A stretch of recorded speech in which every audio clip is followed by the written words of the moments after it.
नमस्कार, SBT news में आपका स्वागत है। पेश है 16 अगस्त शुक्रवार दोपहर 1:15 बजे राजस्थान की 15 बड़ी खबरें। सबसे पहले एक नजर डालते हैं आज की हेडलाइंस पर। गेहूं बेचने की मंजूरी दी लेकिन अभी टेंडर भी नहीं निकले। वंदे भारत ट्रेन से उदयपुर पहुंची वसुंधरा राजे, एक झलक पाने को बेताब दिखे लोग। राजस्थान में बारिश के कारण जंगल में फंसे 50 पर्यटक। कैबिनेट मंत्री गहलोत पहुंचे ब्यावर। बारिश के कहर के बीच मुसीबत बना 3 मंजिला मकान। और अब खबरें विस्तार से सुनिए। केंद्र सरकार ने भारतीय खाद्य निगम को अपने भंडार से 23,250 रुपए प्रति टन पर गेहूं बेचने की मंजूरी दी, लेकिन अभी तो इसके लिए टेंडर भी नहीं निकले हैं। इससे गेहूं और परिणाम स्वरूप आटे के दामों में बढ़ोतरी होना शुरू हो गई है। अनाज व्यापारियों के अनुसार सरकार ने जल्द ही ओपन मार्केट में गेहूं की बिक्री शुरू नहीं की तो घरेलू बाजार में गेहूं की बढ़ती कीमत को थामना मुश्किल हो जाएगा और महंगाई और ज्यादा बढ़ जाएगी। राजस्थान की पूर्व सीएम वसुंधरा राजे ने जयपुर से उदयपुर तक का सफर वंदे भारत ट्रेन से तय किया। ऐसे में राजे की एक झलक पाने को लोग बेताब दिखे। स्टेशनों पर ढेर सारे लोग उमड़ पड़े और फोटो क्लिक करने लगे। वंदे भारत रेलवे यात्रा के दौरान वसुंधरा ने कई तस्वीरें अपने सोशल मीडिया एक्स पर भी पोस्ट की। लिखा कि ये नए भारत की वंदे भारत है। आज जयपुर से उदयपुर तक वंदे भारत में सफर कर रोमांचित हूँ। ये ट्रेनें विकसित और आत्मनिर्भर भारत के दृष्टिकोण का एक ज्वलंत उदाहरण है। राजस्थान में तेज बारिश कहर बरपा रही है। चित्तौड़गढ़ के रावत भाटा में गुरुवार देर रात 50 टूरिस्ट पाड़ाझड़ जंगल में फंस गए। करीब 12 घंटे के बाद भी उनका रेस्क्यू नहीं हो सका है। बरसाती नाले में उफान के कारण राज्य आपदा प्रबंधन एसडीआरएफ की टीम उन्हें रात भर निकाल नहीं सकी। शुक्रवार सुबह करीब 8 बजे से रेस्क्यू फिर से शुरू किया गया है। लोहारिया रावत भाटा के सरपंच प्रतिनिधि ने बताया कि रात भर से टूरिस्ट उनके गांव में ही हैं। मौसम विशेषज्ञों के मुताबिक तेज बारिश का दौर आज भी जारी रहेगा। मंत्री अविनाश गहलोत ब्यावर में देलवाड़ा रोड स्थित राधा कुंज गार्डन में पहुंचे हैं। वे पूर्व प्रधानमंत्री अटल बिहारी वाजपेयी की पुण्यतिथि पर आयोजित श्रद्धांजलि सभा में भाग ले रहे हैं। नवनियुक्त प्रदेश अध्यक्ष मदन राठौड़ ने पूर्व प्रधानमंत्री वाजपेयी के छाया चित्र पर पुष्पांजलि अर्पित कर नमन किया। प्रदेशाध्यक्ष राठौड़ का यहां से पाली जाने का कार्यक्रम है। जयपुर में कल्याण जी के रास्ते में 3 मंजिला मकान से खतरा बना हुआ है। नीचे से पोल होने के चलते ये मकान दूसरे मकान के सहारे टिका हुआ है।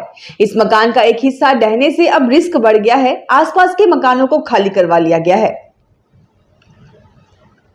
राजस्थान लोक सेवा आयोग ने परीक्षा आयोजन में बाधा डालने वालों पर नकेल कसने की कवायद शुरू कर दी है। मापदंड पूरे नहीं करने के बाद भी कई पदों पर आवेदन करने वाले अभ्यर्थियों को भी आयोग परीक्षा में बाधा पैदा करने की श्रेणी में रख रहा है। इसी के तहत संस्कृत शिक्षा विभाग के लिए राजस्थान संस्कृत शिक्षा कॉलेज शाखा के तहत सहायक आचार्य के 15 विषयों की भर्ती के लिए अपात्र होने के बाद एक से ज्यादा आवेदन करने वालों को आयोग ने आज मूल दस्तावेजों सहित बुलाया है।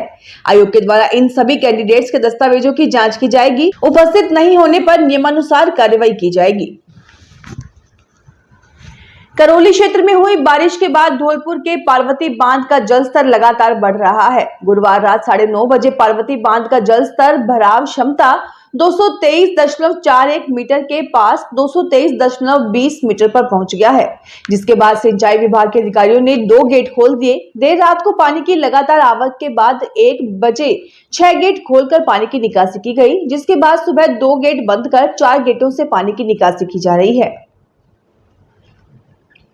झुंझुनू के डीटीओ कार्यालय में शुक्रवार तड़के आग लग गई। आगजनी में डीटीओ कार्यालय का रिकॉर्ड रूम में महत्वपूर्ण दस्तावेज जल गए। करीब 4 घंटे के प्रयासों से आग पर काबू पाया गया। दमकल की 2 गाड़ियों ने दो चक्कर लगाकर आग पर काबू पाया। रिकॉर्ड में रखी फाइलें जल गई। डीटीओ मक्खन जांगिड़ ने बताया कि रात 1 बजे के बाद लोगों ने ऑफिस में धुआं निकलते हुए देखा। फायर ब्रिगेड की टीम ने आग पर काबू कर लिया। जोधपुर में सरकारी बस से नशे की खेप आने की सूचना मिलने पर पुलिस ने जेल प्रहरी और सीआरपीएफ जवानों को पकड़ा था। उनसे हुई पूछताछ में मालूम चला कि वो 10,000 के इनामी तस्कर के लिए पिछले 6 महीनों से काम कर रहे थे। इसमें जेल प्रहरी तो यह खेप सप्लाई करने के लिए छुट्टी लेकर आया था। पुलिस ने दोनों को 19 लाख कीमतों के अफीम के दूध के साथ पकड़ा था। उन्हीं की निशानदेही पर इनामी तस्कर भी पकड़ा गया। पूछताछ हुई तो तीनों चचेरे भाई निकले। यही नहीं, तस्कर का पूरा परिवार ही नशे का आदी था। ऐसे में सरगना को रोजाना अफीम लाना पड़ता था। झुंझुनू जिला कारागृह की खुली जेल में सजा काट रहे बंदियों के लिए खुशखबरी है। अब उन्हें मजदूरी के लिए जेल से बाहर नहीं जाना पड़ेगा। सरकार जेल के अंदर ही रोजगार उपलब्ध करवाएगी। सरकार इन्हें पेट्रोल पंप खोलकर रोजगार देगी। पेट्रोल पंप जेल परिसर के पास ही खोला जाएगा। इस पंप पर आने वाले वाहनों में पेट्रोल व डीजल डालने की जिम्मेदारी बंदियों को सौंपी जाएगी। पंप की मॉनिटरिंग का काम जेल प्रशासन का होगा। यूरोप में इन दिनों हॉलिडे होने के कारण विदेशी मेहमान भारत आए हैं। भारत आने के बाद जैसलमेर में भी घूमने आए हैं। शहर की पर्यटन स्थलों पर विदेशी मेहमानों को देखा जा सकता है। इससे टूरिस्ट बिजनेस भी बढ़ा है। सोनार दुर्ग पर छाई हरियाली भी सैलानियों का मन मोह रही है। जैसलमेर के पर्यटन स्थलों पर इन दिनों विदेशी सैलानियों की रेलमपेल देखी जा रही है।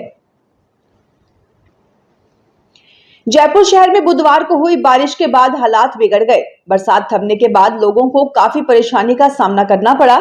शहर के कई इलाकों में बारिश के साथ रेत बहकर आई। अब जब पानी सूख गया है तो हालात ये है कि मिट्टी में गाड़ियों से लेकर घर तक दब गए हैं। भीतरी शहर में हालात ये हैं कि घरों के गेट तक नहीं खुल पा रहे हैं। भरतपुर में इस बार अच्छे मानसून को देखते हुए करौली के पांचना बांध से इस बार 7 साल में सबसे ज्यादा पानी गंभीर नदी में छोड़ा गया है।